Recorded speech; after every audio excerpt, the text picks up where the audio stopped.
Handicap.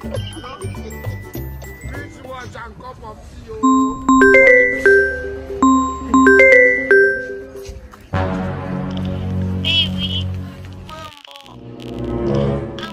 Wazazi wamekubali kuhusu lile swala letu la ndoa.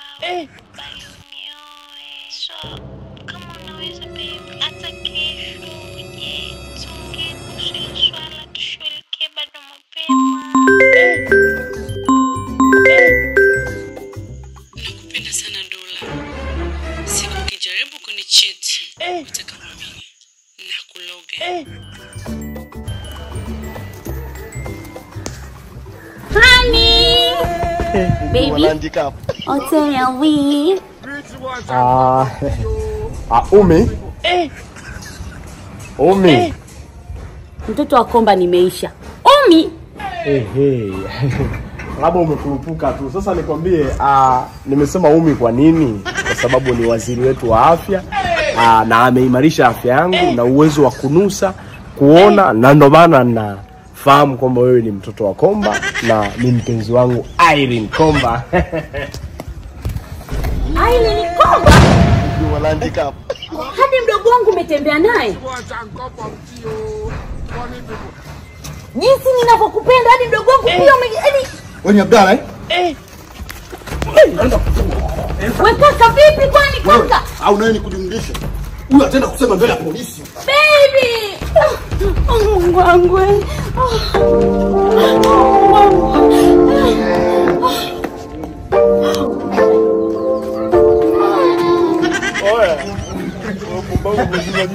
mpuzi nimekuokoa.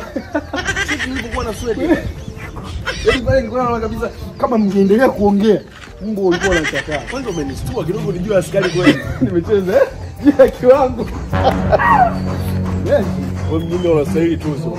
Unaweza ukalizima pengo la Kanumba. Sio mwanangu nikwambia kitu. Acha kusema haya mpumbavu. Acha nini? Haya, utakuja kuniua, cheki na kushtuka afu mtu mwenyewe mzito na kubeba kutoka kule mpaka hapa rafiki yangu. Mpaka saa hizi siamini. Umenichomoa pale. Mwanangu. Tunasabana.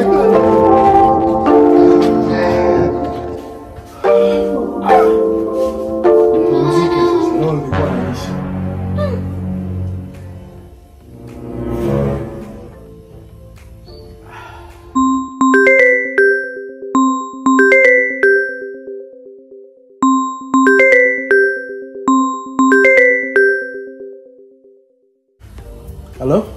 Nimefika kwa nje. Uko nje? Nilikwambia yani akifuata ramani ni swala dogo tu, dakika chache kafika na haina maelekezo mengi. Na wewe ingia tu hapo, huo mlango usukuma, ingia. Sasa. Karibu sana.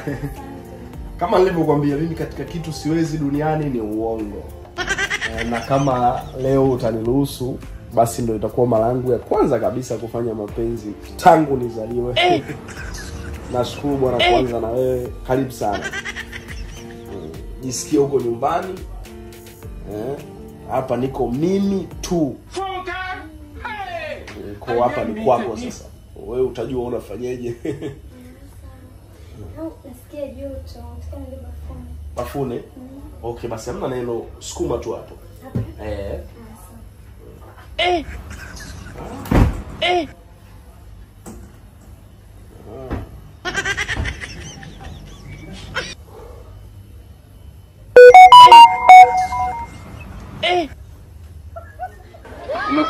Kumekucha.